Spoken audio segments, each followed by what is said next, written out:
Welcome back, everyone. This is the FloTrack podcast. I'm Kevin Sully, and joining me is the host of the NCAA Cross Country Show, which is getting in at about 28 minutes every episode. So 6 minutes longer than your favorite network sitcom. It is Gordon Mack. Gordon, hello.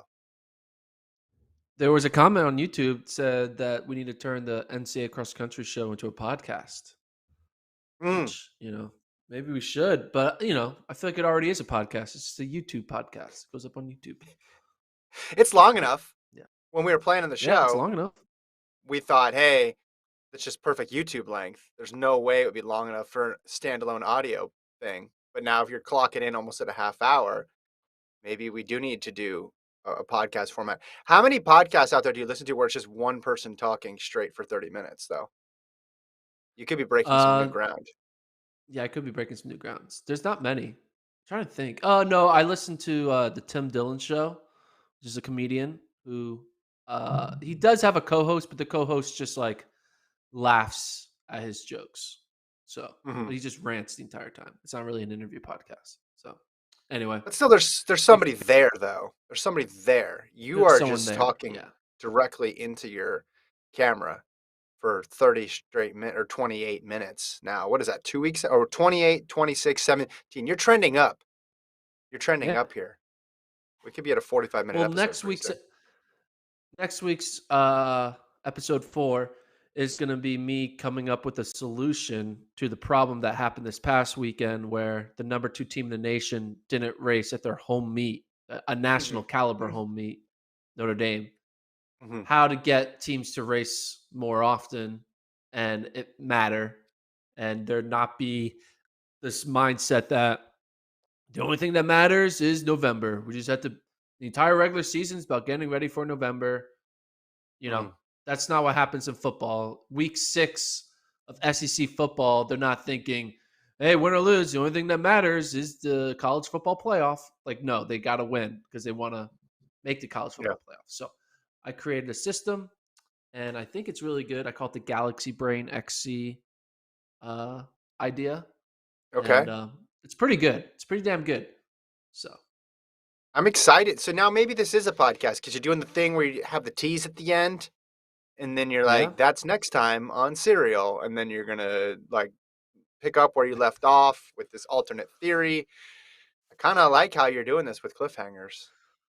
trying trying to make content, man. Trying to make YouTube content. We're YouTube people, right? Like and subscribe. This is a YouTube podcast, so like and subscribe. That is true. That is true. Okay, so on today's show, we're gonna do the Chicago Marathon preview. We also might touch on a couple other topics, but the lion's share of today will be dedicated to Chicago Marathon, and then on Friday, we'll do Boston. We'll do Boston because Boston is going to be on Monday. Chicago is going to be on Sunday. Uh, by the way, the race available in Canada and Australia on FloTrack. If you're in Canada or Australia and want to watch Chicago Marathon, you can watch that on FloTrack. But there was actually some big news in Chicago because they basically added a whole bunch of people and had a whole bunch of people scratch. And this happens, additions and subtractions happen all the time in major marathons, but not, I don't think, in this type of volume and not announced all at once. So we'll be able to discuss whether or not these changes are going to make it easier or harder for specific American athletes, or just in general, is it going to improve the quality of the field? What was your first thought when you saw all these changes in the Chicago field? Yeah, Travis, there's a link in the thing called "Who's In, Who's Out." If you want to put up that link, so you can show the people who were added and people who were removed from. And then I want to ask you, who do you? I mean, it's kind of like a trade. Who do you think wins this trade? Put it up here.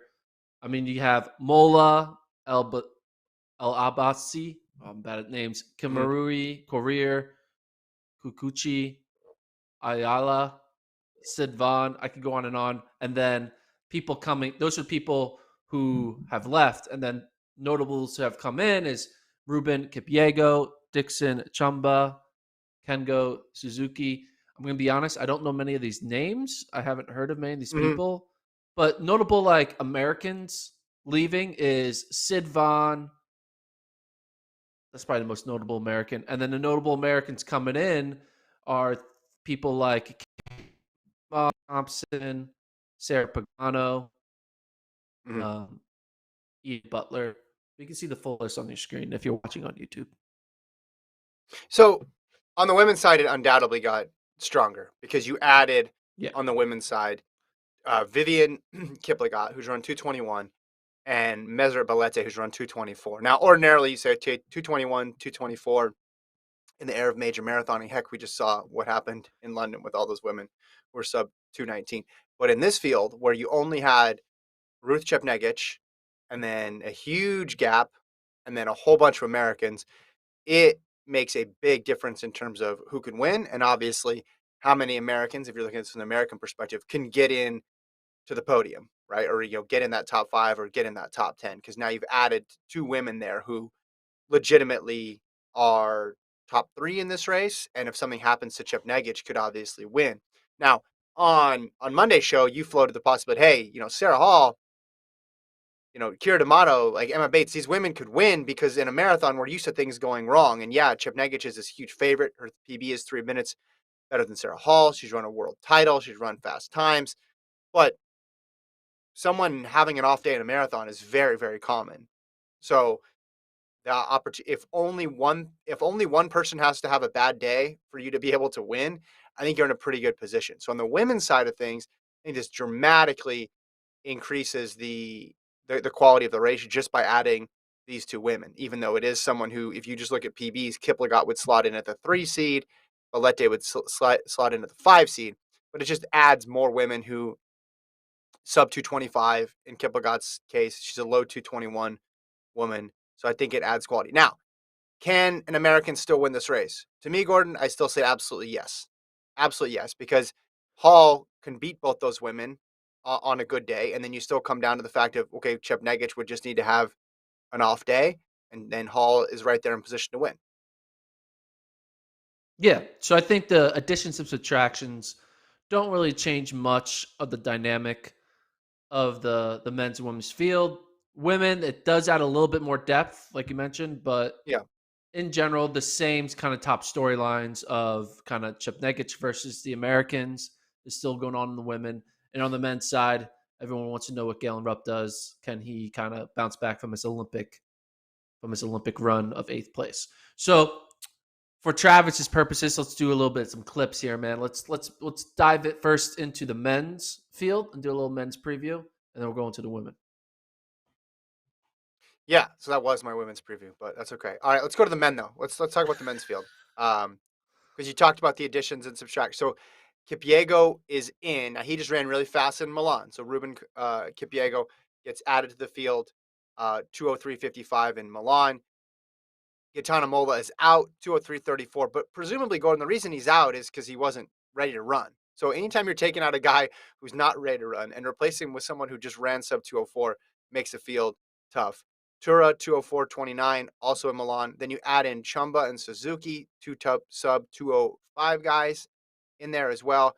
I think the men's field, yeah, you could match up the PBs and say it's a little bit more difficult, but by and large, the challenge remains the same for Galen Rupp. And that challenge is he's going to have to beat multiple people with PBs faster than him in order to win this race. And that was the reality before all the scratches and additions. And that is still the reality. And he's going to have to do it on a shorter type of buildup. Now, the shorter type of buildup. We've seen Rupp bounce back and do 2 races in quick succession and it go well for him. I'm thinking back, I know it was a different race in Boston that year with the horrible weather where for some people it wasn't even really a race, didn't even finish, but came back later and ran really well in Prague and got his PB that still stands today. Do you think, and this is tough to forecast times because all the times have been really much slower than we thought this year. Do you think this is a 204 race? And if it is, do you think Galen Rupp can run 204? Um, I I don't think it's a 204 race because like of the trends we're seeing with slower times. I think for some reason athletes are just not in the go go go mode. I mean, some of them were when they went out hard, but then they kind of overestimated their pace and kind of died in the second half. But I think this is going to be more of like a 205, 206 Mhm. race. And then if Galen Rupp wins, it's like a 207 race. That's what I think. I think if a non Galen Rupp win would be 205, 206, a Galen Rupp win will be like a 207. Well, That's what I think. I think the first part of your statement would be good news for Galen Rupp just in general. True. If he knew going in, hey, this it's not going to take 204. Like there's not enough quality here for them to run 204. Yeah, we've seen people this fall marathon season running slower than their PBs, not coming in and bettering them. And some people have, but the top line folks on the men's side have not been doing that. Women have, men have not. If that trend continues, and you think, because you see 203.55 from someone you're not that familiar with, and you think, okay, we'll get them in this bigger race, get them in this faster race. Maybe they're going to run 203.20. But that hasn't been the case this fall. It's, oh, the 203 runner then runs 204, the 202 high runner then runs a 203 or 205. So yeah, I still think it's a long shot for Rupp. I think top three would be a huge accomplishment here. Um, you know, coming back, the short turnaround, it's tough. I know I brought up 2018 where he DNF'd in Boston and then came back and ran the 206 in Prague. A little bit different because of the DNF. I don't. I think this is going to be tough. Again, the thing he has on a lot of these guys though, right? There's not one. Okay, that person's definitely going to beat you type person. There's not a Kipchoge in this field. Even someone like Lawrence Chirono, proven guy who's won a bunch of majors, not in this field. Yeah, there's guys who've run big races in here, but everybody seems beatable when I look at this field. Yeah, there's no like consistent winner in the field. Um, and when you don't have that, it means you have someone who can put on a good day, run fast, 203, 204, but on a bad day, be back in the pack running 208 or DNFing. So you just don't know what you're going to get from that group of 8 up front. How many of them are going to have good days or versus bad days? That's what's crazy about this Mhm, marathon, about marathons in general, is that like there's almost some, there's almost like a little bit of a luck aspect to it, right? You just know mhm, events, there are going to be a percentage that just have off days, and that not everyone is going to be their true self and their true form. You know, like Ruben Kipyego is and and Seifu Tura, they're mhm, not going to both run the faster or the exact time that they did in Milan, right? It's just mhm, that's not how it works. One of them's going to run slower. Maybe one of them runs faster. Maybe they both run faster, but it's nothing is set in stone. Uh, mhm. One thing though, looking at it, is this Galen Rupp's like final chance at like a victory? Like if Galen comes out here and gets fourth or fifth, Mhm. is it going to be kind of the end of thinking like Galen Rupp can win a major? Because we Well, think I keep on thinking of his major win, but the more I think about it, it's like it feels like so long ago, right? Was it 2017 he won? yeah, the in Chicago, right? So Yeah, it's I a long time don't ago. think that's a I I agree. I don't think that's too dramatic of a question to ask, especially because next year the fields aren't going to be split up as much. So you think this is the opportunity, this is the parting of the seas that Rupp or any other underdog in this situation would need to win. However, different fields break different ways. There's obviously big upsets. And if he's able to stay at the 206, 207 level, there's always a chance in Boston he can break through. But I do think this seems like one of the better chances remaining in his career. Because again, when are you going to get a field like this? Like, yes, these guys 203, 204 PBs, but when is the marathon ever going to get easier? Right? It doesn't Yeah. seem that like that is going to now we've seen it flatten out a bit. Looks like it's flattening out a bit, and I say that, and maybe the marathons this weekend will be super fast, or the marathon in Valencia or New York, there'll be new people popping up. But I think at the very least, it's staying the same. I don't think it's regressing at all. He's obviously getting older. His Olympic performance, he moved backwards from where he was in 2016. So would it be too dramatic to say this is his last best chance at a podium finish or to win?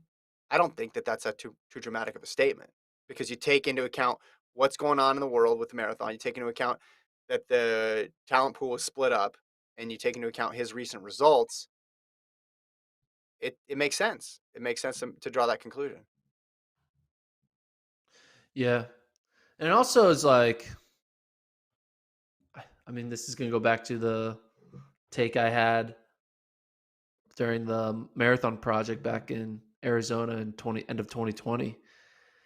Just visually seeing no Americans in the conversation of the actual of like the 204s, the 205s, 203s, 202s, even 206s. Mhm. It's just Juan Galen, right?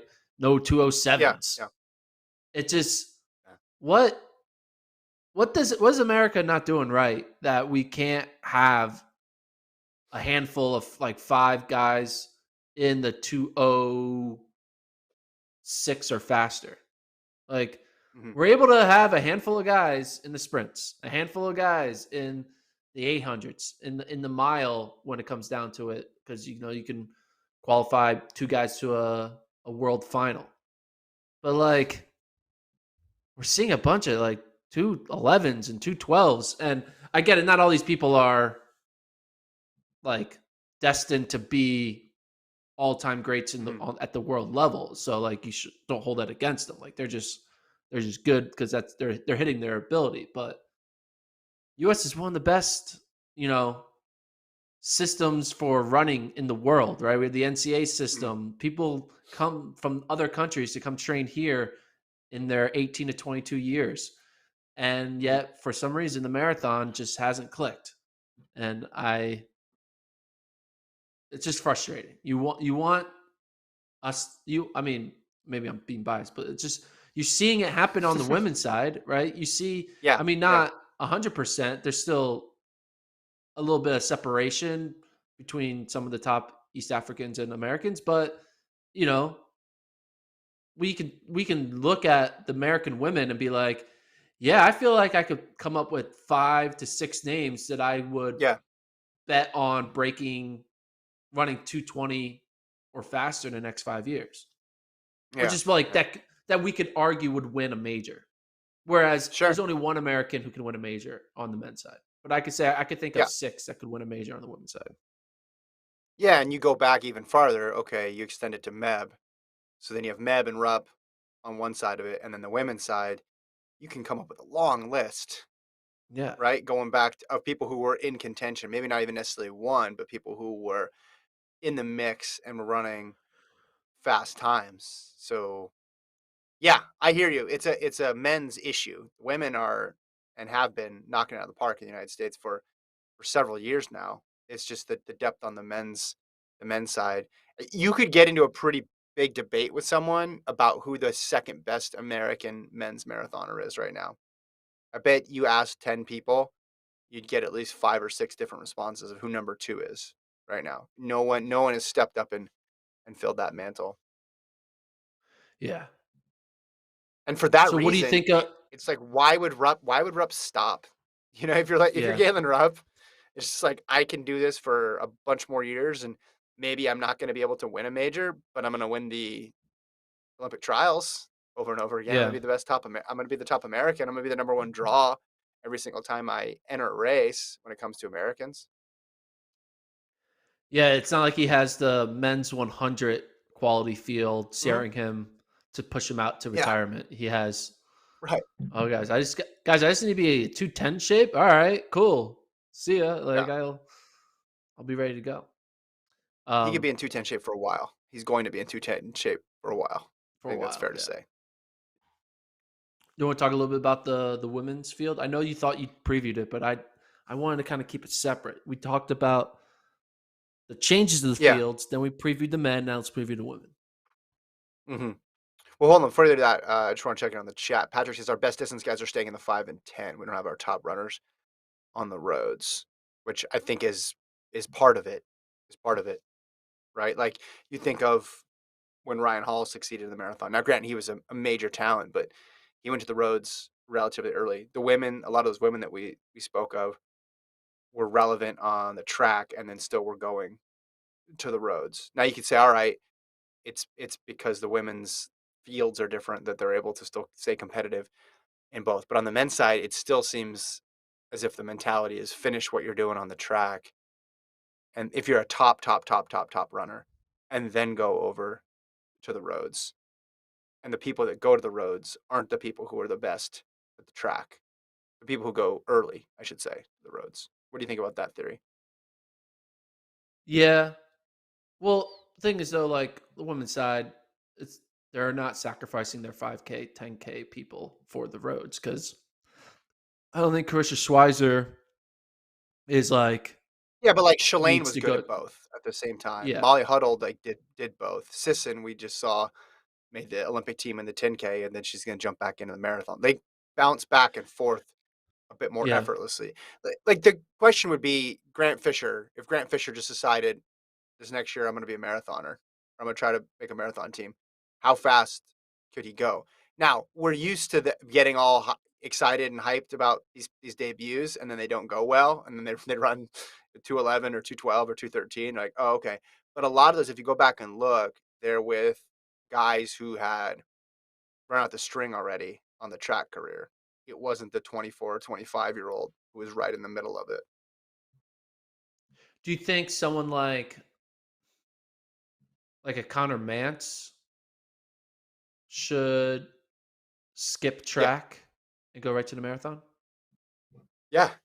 I mean, well, he would be the extreme profile of it, right? Because he already runs huge mileage, and he has a skill set that's already set for the marathon. So that would, to me, that would make sense, and I would expect you're going to see a Mance marathon. I mean, he tried to do trials, didn't he, in 2020, and then he got hurt. He would Yeah, definitely fit into the profile. But I'm talking about even guys who are still international caliber in the 10K going and doing it, because that's what these guys are, right? These guys that are running 203, 204, they just happen to, if they weren't in Kenya and Ethiopia, they'd be making teams. They could make teams in 10Ks and 5Ks as well too. Problem is they're 50th in line when it comes to the 5 and 10 in their own country.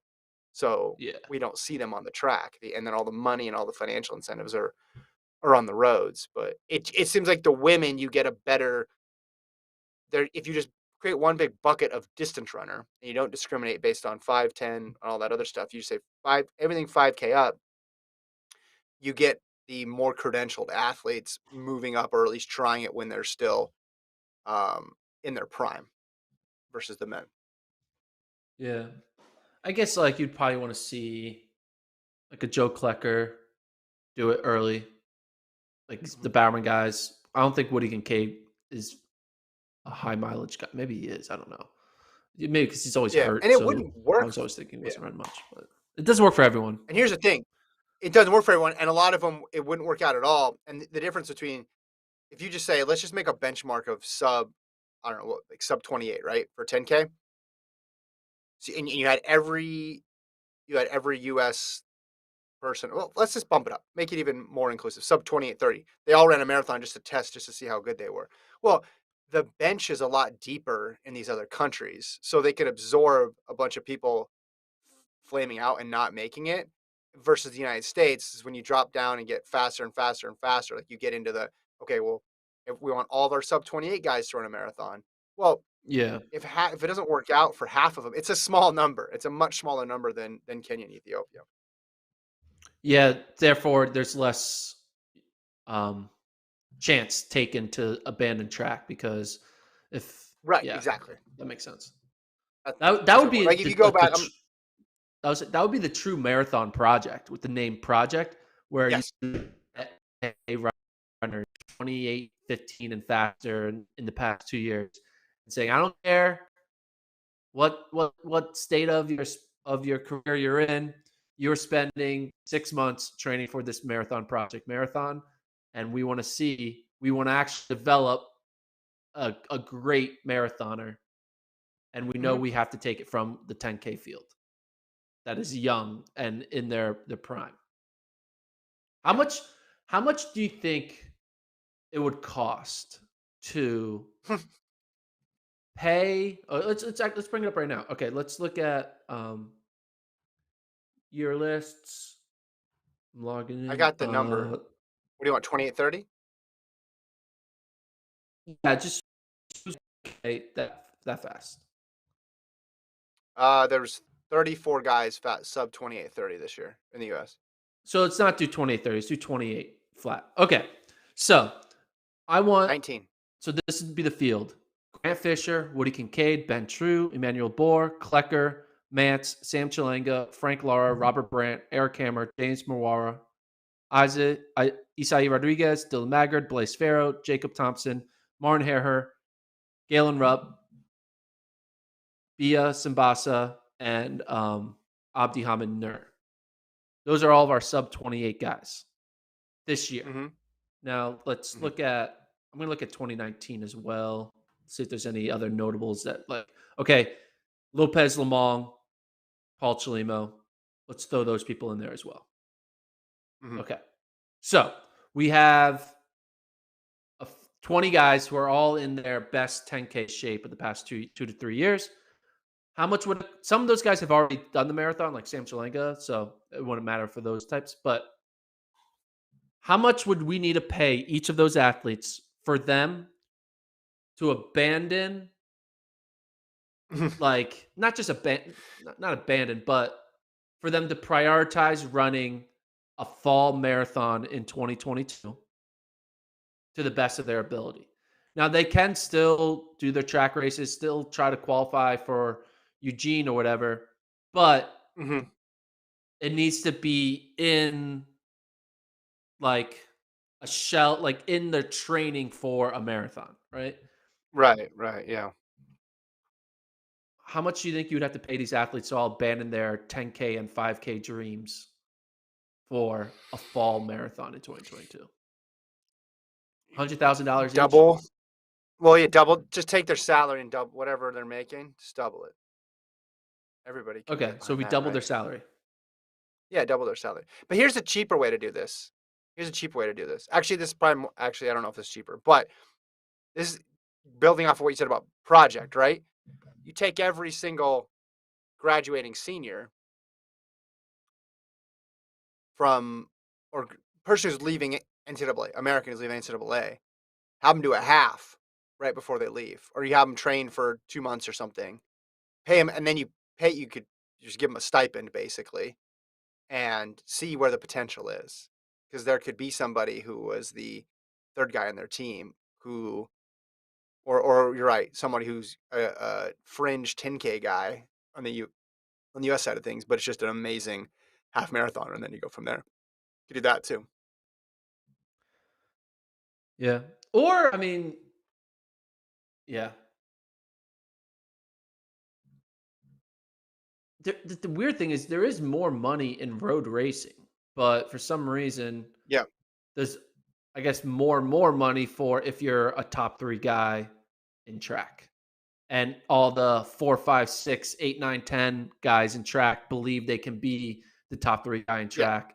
And they can dream of that money as opposed to settling for, a sure thing in road money.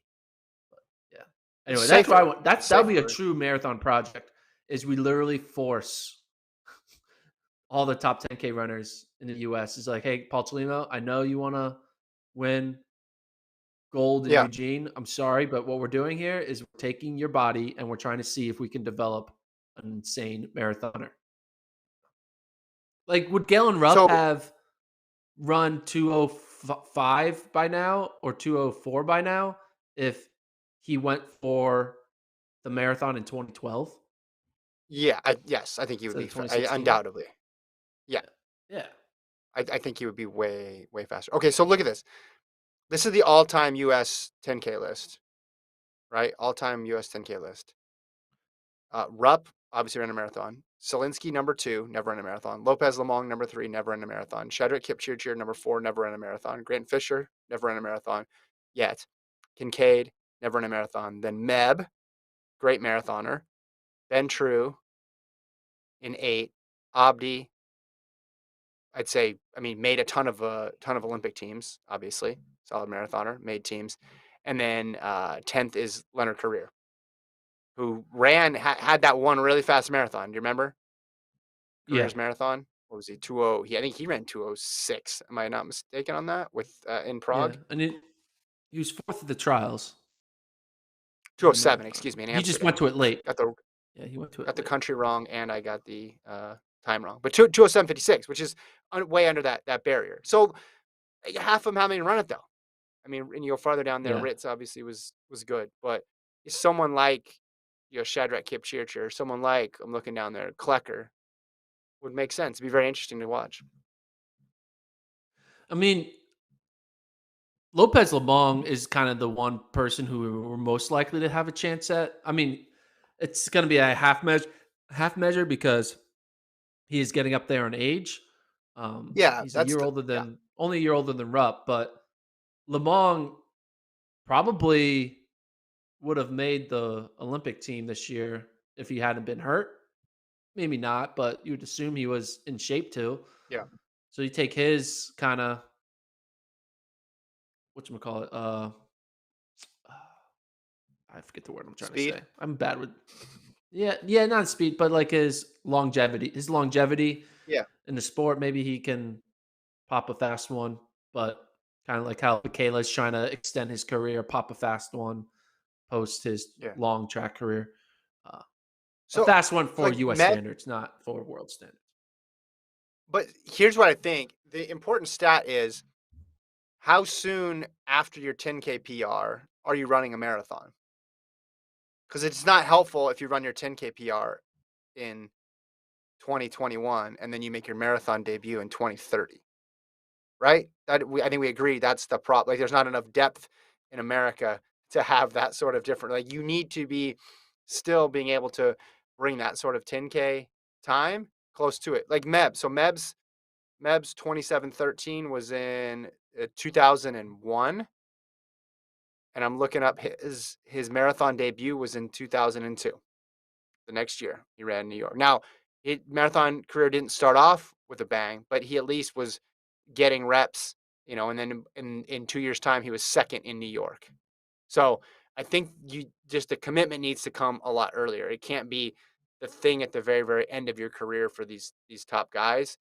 It needs to be pushed closer forward, like it was with Ryan Hall. Yeah.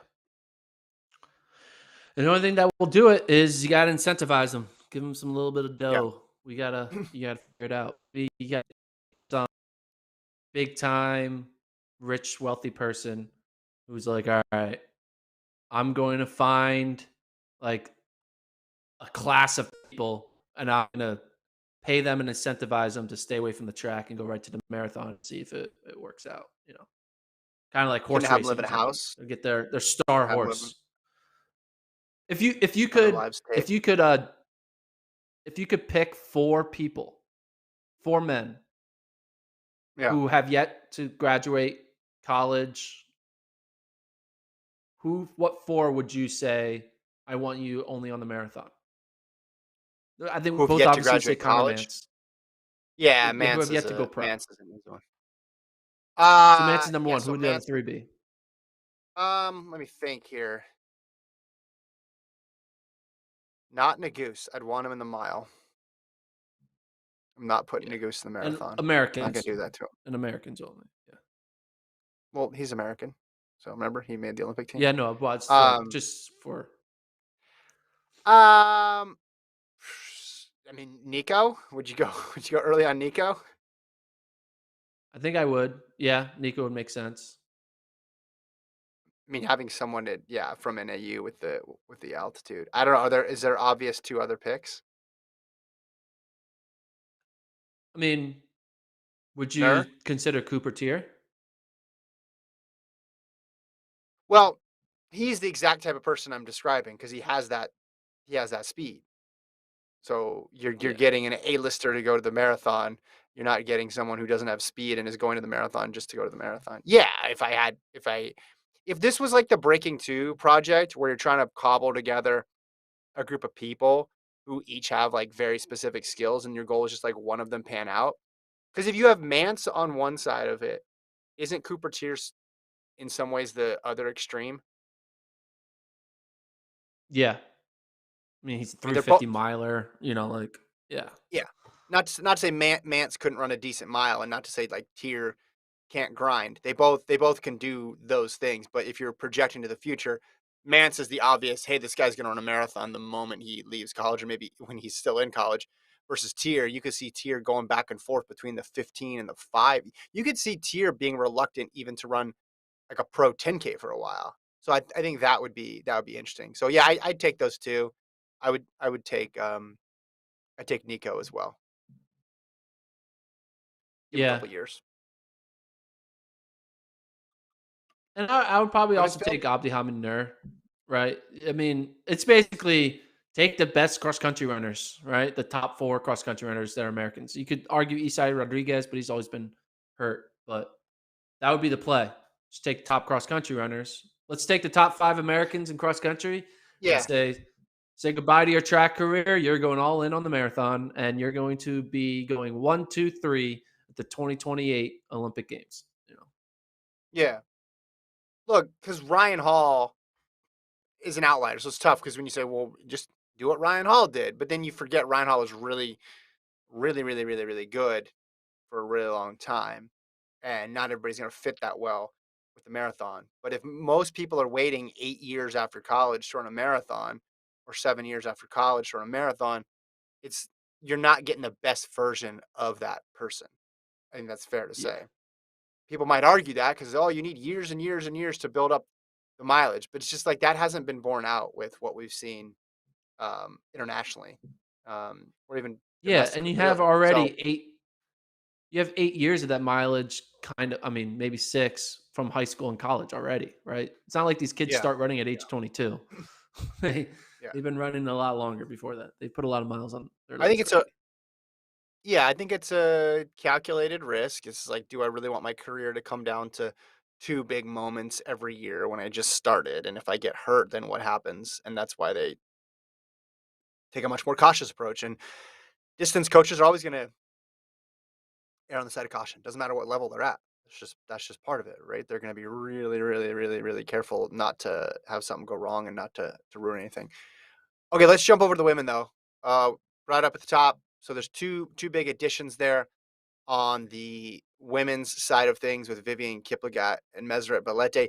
Neither of them are headliners, but they add depth to this field that really did not have any international depth. It was Ruth Chepnegich and then a whole bunch of space before the next international athlete. Then that was filled up by Americans like Sarah Hall, like Kira D'Amato, like Emma Bates. So this race is going to be fascinating to me because Chepnegich has the ability to win this thing by 3 minutes, but it's a marathon, and that's a lot of pressure that you're putting on one person to just maintain their spectacular form for mile after mile after mile. So I still think Hall and D'Amato have a puncher's shot at winning this thing. I think if you're talking top 3, I still think you're going to get at least one American on that podium with the potential for 2.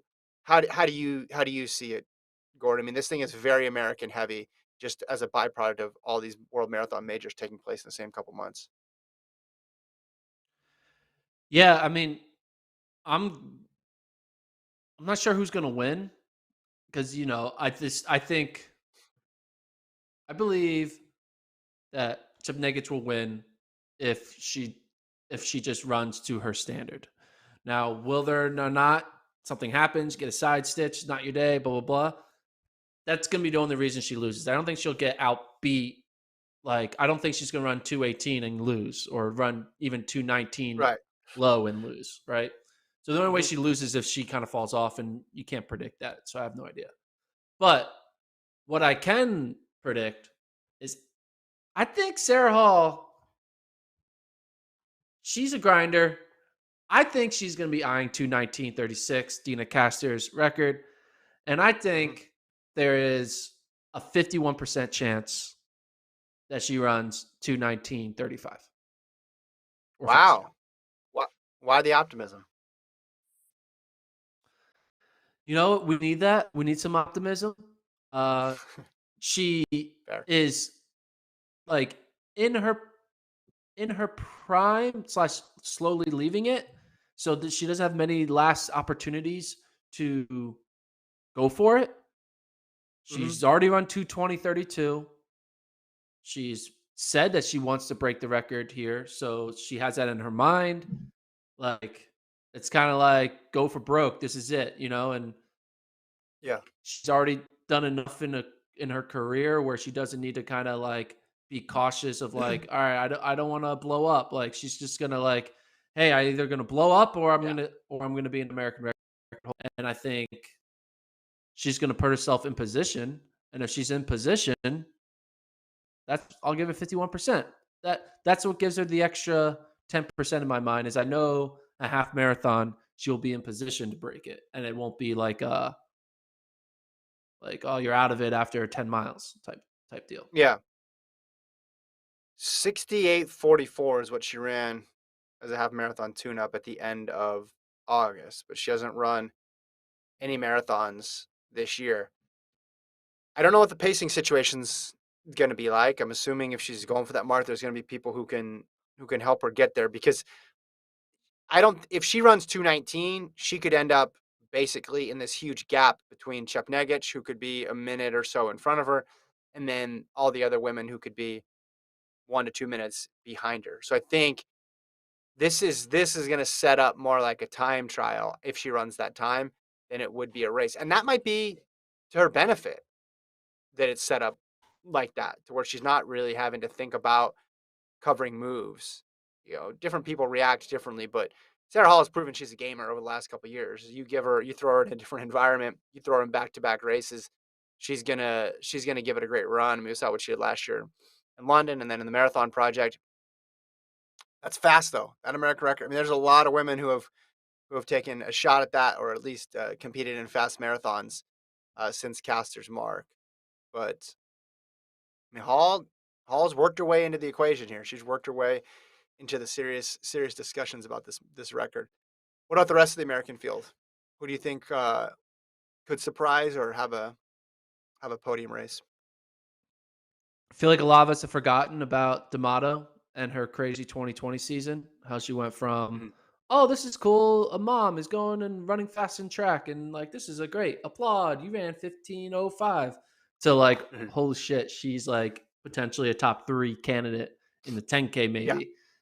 And after she's now ran her 2:22 marathon, now she's like in the mix for top, being a top American in any major marathon. So uh, I'm excited to see her. We kind of forgot about her because she had to scratch the trials. I think she's training fine. People, but I think someone told me about her Instagram posts of her training.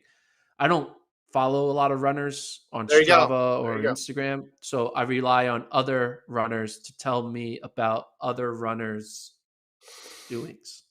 And so that's how I know that Kira D'Amato has been training. Um, I think like, It's yeah, good. she ran like a fast tempo run or something the other day. I was like, oh, okay, cool. So I'm excited to see her. I think this is going to be a great opportunity for her. This is kind of her first elite race in reality. I mean, she was in the marathon project, but that was so kind of unique and weird. That was like everyone was like together and like we're doing this because we have nothing else, and there's less pressure. Like winning doesn't mean everything and all that stuff. Here, it's the Chicago Marathon. It's the elite field. There's East Africans You, coming and racing you. It's a whole thing, yeah. and it's You going to mean be as very like new for her. her first elite race as somebody who can contend for the actual win, Yeah, right? yeah. Okay. It's gonna be like, oh man, like I have the fourth lowest bib here. Like there's Yeah, a yeah, yeah, 102, a 103, 104, and I'm 105. Like there's yeah, yeah. expectation from me. Like Yeah. if I The yeah, lower the so bib, the more pressure. exactly. Like she won't be she'll be on the first row of the starting line, not the second row. Right. So Yeah, I'm excited to see how she does. And then yeah, I think, there's a lot of other Americans in here, a lot of 230, 229 women that there could be an opportunity for some other big breakthroughs where we add another 225 runner yeah. to the list of current 225 or faster runners. Um, so yeah, I'm excited for there will be one or two breakout women who run a fast they finish top five and they run 225 or something. And then I'm excited for D'Amato and Hall. Hall for the record and D'Amato for her kind of establishing herself as like a player this next marathon cycle.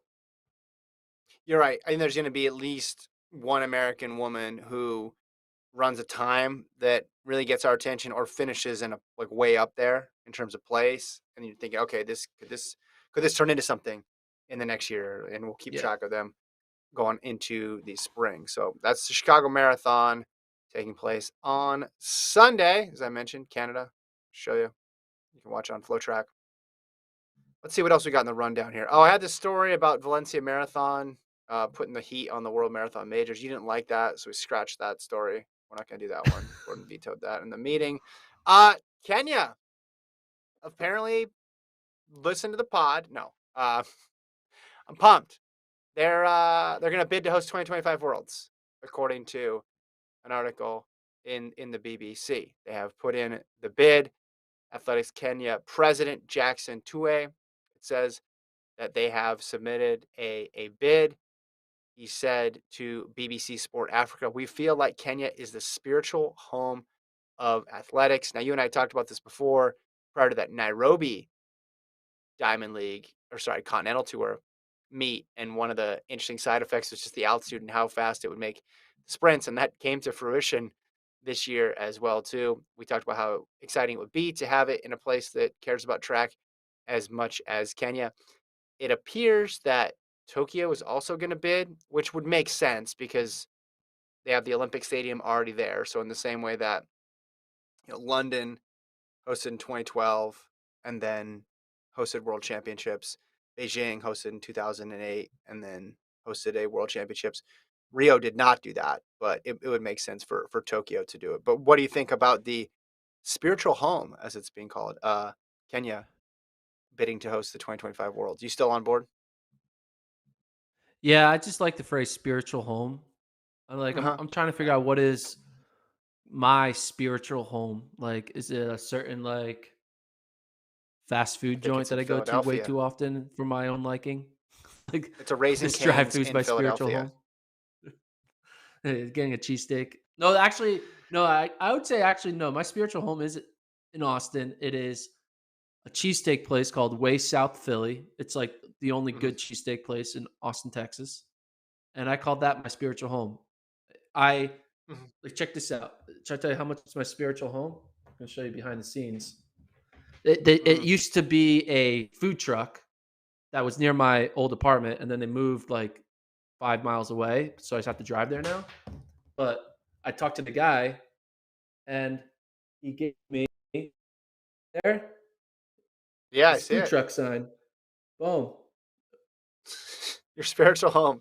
It's the tagline says the spiritual home. spiritual home of Gordon Mack. I mean, we talked about how great this was before and how interesting of opportunity it could be. So now that it's official, what do you think? What should and what will World Athletics do? Do you think?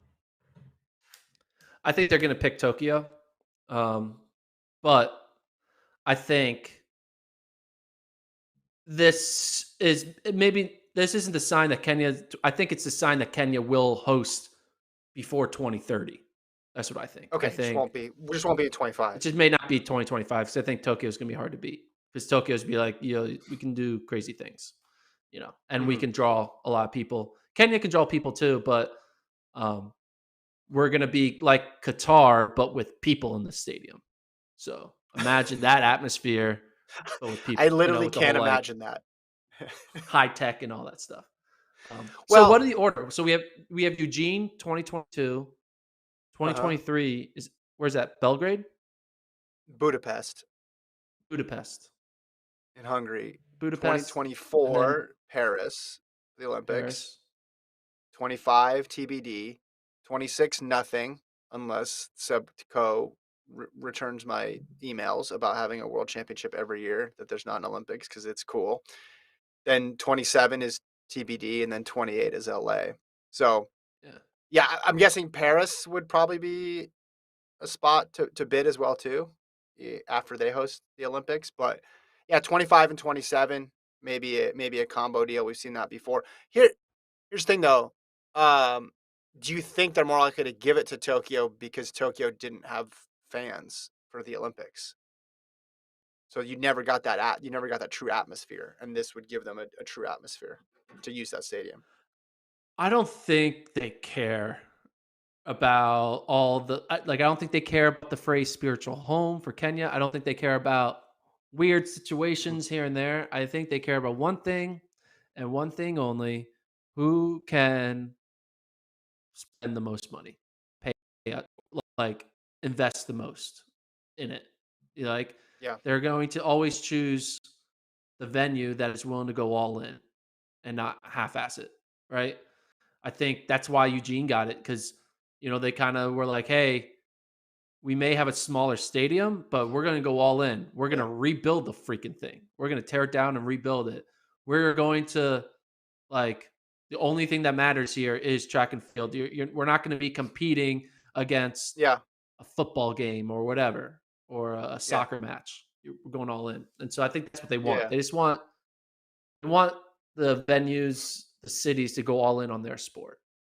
yeah. That I like that. That's some cold hard truth. I think you're accurate on that because they're like, "Hey, Eugene, how bad do you want it?" And they're like, "Are you willing to tear down 100 years of history?" And they're like, "Yeah, we'll do that. We just want these world championships." And they did it. They actually, I don't think they thought that they would do it, but then they actually did it. And they're like, "Oh well, all right then. You're actually gonna do this." That makes it tough. I was at Doha. I mean, you've been at these global championship meets. There's a lot that you're right goes into them beyond just who's in the stands and out of the stands full. I wish that was a higher priority though. And I know Tokyo would do a great job and Tokyo would have awesome fans. It would not be the same as Doha.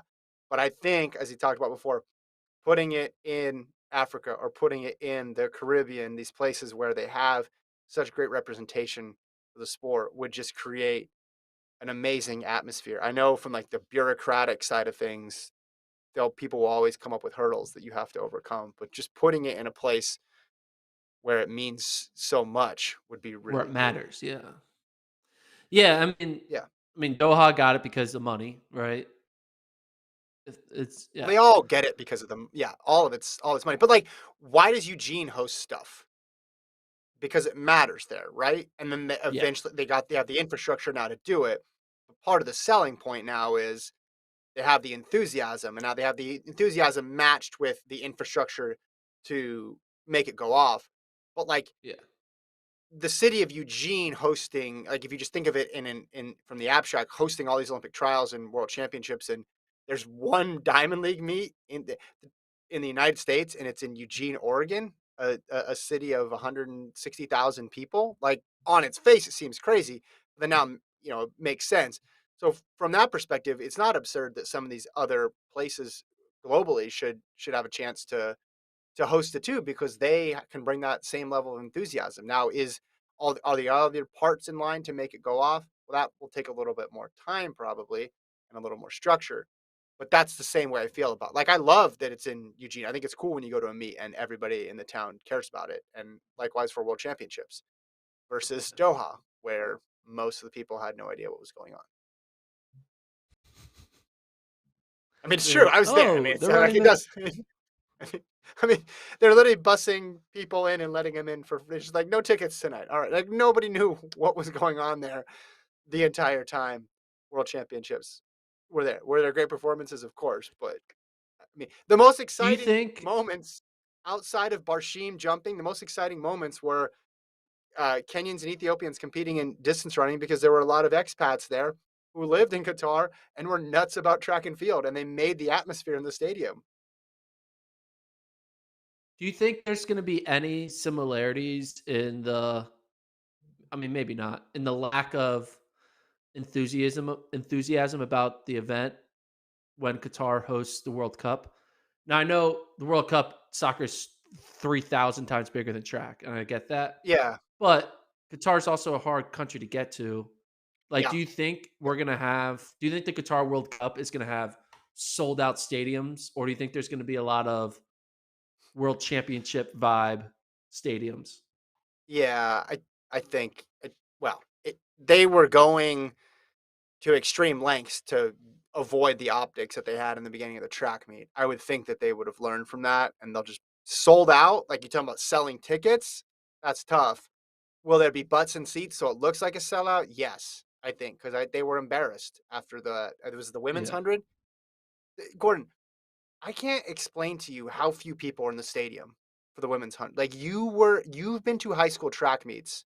Like you raced in high school track meets with more people in the stands than Yeah. that like some of those sessions in Doha. Like and Basically, it was felt it like a wasn't one of those COVID protocols, right? It felt like a 100%. And that's pandemic race. yeah.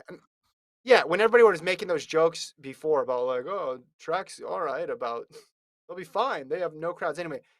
Like, there was I mean, it was insane. It was actually insane. And it's one of those things you're thinking, okay, is it just the case of like the stadium is super big, so it looks like there's not that many people? No, man. Like I could literally go and count by section how many people were in each section, and do it in a matter of minutes, right? Like I didn't need a whole bunch of like I didn't need to like squint and be like, is that 3 people or is that 4? That's how sparsely populated that stadium was. Soccer's bigger, you're right, and I think they learned from it, and it was an embarrassment, so they'll fix it. But I don't know. Like, I guess track is running out of places to host it that would want to host it, that would be as disinterested in it as Qatar was. So that gives me hope. Like the choice, if their choices are like for the next few years, like Tokyo, somewhere in Europe, and Kenya, like all those are going to be great. All those are going to be great. Yeah. That's what makes me feel good. Yeah, and as much as I did criticize World Athletics, like all that matters is the money. I do think there may be a situation now that they experienced Qatar and they went for the money in Qatar. They're gonna Yeah. they're gonna basically, all right, let's they're it may not be like if Qatar is bidding against Tokyo and Tokyo is offering a little bit less, I think they might go to Tokyo because they just realize like, hey, we should take the haircut because we just don't want that atmosphere again. Hmm. Yeah. So, I Yeah. mean, how many people showed up to U20s in Kenya to World Juniors? That's a good question. Well, and that's a Like, wonder sign what that the I think it's coming too. Because remember, Eugene did U14 as a yeah, test case, and then they give them the bigger stuff later on. I mean, I remember all the stories about World Cross in Kenya. Now it's different. That was in Mombasa, and how crazy the atmosphere was for that. But I think a lot of people will go because they'll want to go to Kenya too. yeah, Like these track and field tourists, people who like to go see different stadiums in different parts of the world. They'll be like I met people who in the airport going from the US to Doha who they would tell me, "Oh, I've been to every world championship since the 90s or the 80s." Like there's people who want and I'm sure some people that enthusiasm waned when it was in Qatar. I don't think anybody would like avoid going to Kenya. I think that would be a total yeah, bucket yeah, list item. And likewise, if it was in the Caribbean, where it would be for the United States even more accessible dude. to be able to get to. Caribbean, that's where you got to have it. Yeah, We need a Caribbean World Championships at least every 4 years. Like, it is too I good. agree. You need to rotate between Jamaica, Bahamas, you know, Yeah, I'm all there, those man. places. Yeah. I think that would be. I haven't even been there, and I'm already excited about it. I think it'd be super cool. All right, so let's leave it there. We'll do the Boston Marathon preview on Friday. We'll do the Boston Marathon preview on Friday, and then next week Boston is on Monday, so we'll have a live reaction show hopefully on Monday. Right after that, still working on landing a co-host there since you were going to be on the scene. I guess we'll call you. Is that the plan? Yeah, you can call me. Yeah, Okay. you can call me Good. in. Reporting live from Boston. Correspondent Gordon Mack. All right. Thank you to everybody tuning in live or listening to podcast on Apple Podcast, Spotify, wherever you listen to pods. Thank you to Travis for producing. Thank you to Lon for producing. We'll talk to you guys on Friday. Like and subscribe.